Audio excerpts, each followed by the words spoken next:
Gojo Satoru is one of the, if not the most powerful sorcerer in the JJK universe as of this moment. But just how powerful is he? Today I'll be explaining how Gojo is so powerful by delving deep into his powers and abilities, giving you a clearer mindset of who Gojo is as a Jujutsu sorcerer. If you do go on to enjoy any part of this video today, hit that like button, and if you want more content similar to this, hit the subscribe button because we're almost at 100 subscribers, which is a goal that I really want to hit on this channel very soon, so I very much appreciate it. Without further ado, let's get started. In the Jujutsu world, there are three great families that hold immense power, not only politically, but also in the sense of curse techniques and abilities. Satoru belongs to the Gojo family, which is one of those three great families, and their trademark curse technique is the Limitless. They're also known to have the 6 eyes, but only a few members of the Gojo clan have ever unlocked this, with Gojo being the first in his clan to have both the Limitless and the 6 eyes in over 1,000 years. But before we even get into that, we're going to be talking about Gojo's immense curse energy. Gojo is known within the Jujutsu society as the strongest Jujutsu sorcerer, and he earned this name due to his immense amount of cursed energy that he's in possession of. Gojo's cursed energy is so much that he's able to cast multiple domain expansions per day. In contrast, most Jujutsu sorcerers can only do it once, if at all. He has an excellent control over his cursed energy as well, being capable of activating his domain in 0.2 seconds, as shown in the Shibuya arc. He can also use reverse curse techniques, which grant the user the ability to heal one's limbs and other injuries. Gojo can also combine the positive and negative curse energy that he's in possession of. He's also one of the few sorcerers who can use reverse curse techniques to heal themselves. Now, he's perfected this technique on his deathbed after fighting with Toji Fushiguro, aka Megami's dad, with this technique. With this technique, Gojo can not only heal himself, but he can make the positive energy flow into infinity, giving him access to red and hollow purple as attacks. Healing others is outside of Gojo's bounds, however, as that's something only Sukuna and Shoko have ever been seen doing. Although Gojo is the only sorcerer to show that he can use reverse cursed energy to reverse the effect of an existing curse technique, which kind of makes up for the fact that he can't heal others. Now let's get into Gojo's Limitless, which is an inherited technique from the Gojo family, of which any member of the Gojo clan can inherit. Limitless has 3 standard and 1 non-standard forms beyond the one I'm about to explain, which I'll get into in a little bit. But at its base level, Limitless is an innate technique which is derived from the Gojo family, and this technique grants the user not absolute control over space through cursed energy manipulation at the atomic level, which results in the subsequent results of techniques within the overall ability, with the manipulation of space as just one base level of the technique. So basically, Gojo has like 4 powers within the 1 power that he already has. On top of that, he has the 6 eyes, which allow him to bring out the full potential of Limitless, which allows him to do things like this.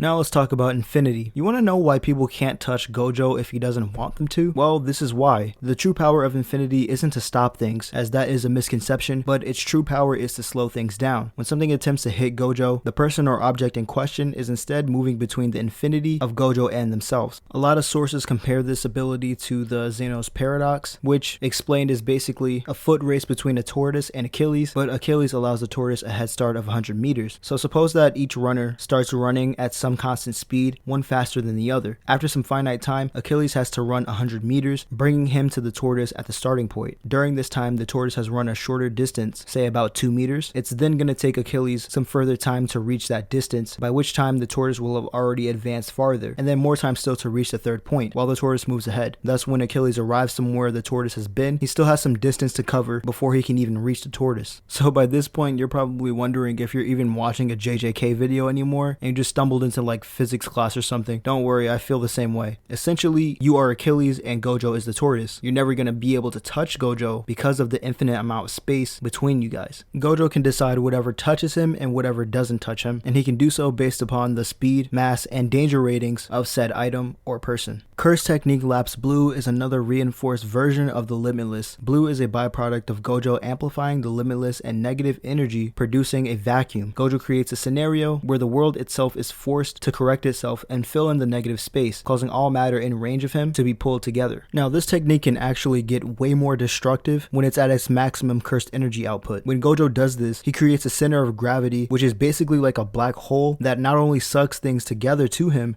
but also crushes it. And now we have the curse technique reversal red. This is an inversion of blue, so red has the opposite effect. Using this reversal technique, Gojo basically causes the divergence of infinity, which makes an extremely powerful repulsive force, repelling all matter in the vicinity. With this being an ability that is powered by positive energy and formed from a reverse curse technique, the ability has 2 times the destructive ability as blue. So now we have hollow purple. Now you've already seen the destructive capability of it, so there's no need to go back on it now. This is the non-standard technique of Limitless that I was talking about before, and is more potent and destructive than the 2 standard forms. Only a select few even know about the hollow purple, even among the members of the Gojo family. Gojo snaps his fingers, combining blue, which is the attractive force, and red, which is the repulsive force, generating a long-range singularity where both effects are combined, which pretty much deletes all matter in its path. So now that we got those out of the way, let's talk about Unlimited Void. Gojo's domain expansion. It creates a metaphysical space that causes the victims to receive all kinds of stimuli and information endlessly, basically restraining their thought process and actions. Gojo's control over this domain is so precise that he can activate it in only 0.2 seconds, which, although impressive, pretty much limits the lasting effect on those he traps within it. So pretty much when Gojo has this active, you're experiencing literally everything. You're tasting everything, seeing everything, smelling everything, hearing everything, all at the same time, which basically stuns you. It's kind of funny, it's basically just one big stun grenade. And last but certainly not least, we have the 6 eyes. Not much is really known about the 6 eyes, but it is an innate technique that is inherited throughout the Gojo family. There can never be 2 users of the 6 eyes at once, which makes Gojo all the more special. It's thought that the usage of the 6 eyes allows the user to precisely control the amount of cursed energy when they use a technique. This makes it almost impossible for Gojo to hit 0 on his cursed energy, even if he were to perform techniques for about 2 days, let's say. I still don't think he would hit 0, as the 6 eyes basically prevent that from happening by reducing the cursed energy amount to infinitesimal amounts. It's also heavily implied that the 6 eyes allows the user to perceive the world in terms of mass, speed, and energy, and so forth alongside its other effects, which is why Gojo can walk around with a blindfold and still fight like he has his eyes wide open. But anyways guys, that's going to be it for me today. I hope you did enjoy the video. I'll see you guys in the next one. Peace.